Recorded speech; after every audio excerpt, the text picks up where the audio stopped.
Evet, görüyorsunuz. Bu İngiltere Kraliçesi Selver Özkan. Görüyorsunuz. Anlatmaya gerek yok. Mükemmel. Mükemmel ötesi, mükemmel.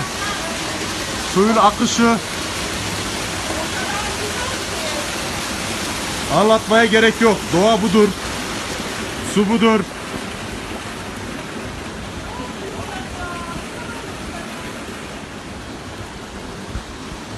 Serin hava. Her şey 10 numara. Yeşillik. Her taraf güzel. Ama yani şu su gerçekten de insanları kıskandırır bir su. Burada yazın biz küçükken şu görünen göletlerde girip jacuzzi keyfi yapıyorduk. Şu anda büyüdüğümüz için bu biraz zor oldu. Ve Selver Özkan'la kapanışı yapıyoruz. Sen mi çekeceksin?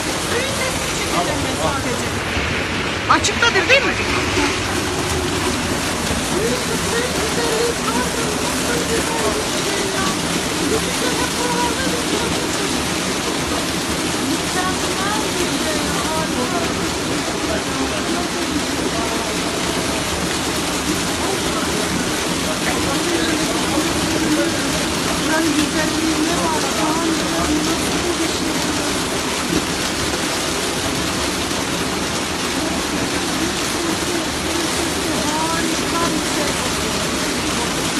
Adeta insanın ruhunu dinlendiriyor. O kadar harika bir şey. O kadar pırıl pırıl bir su.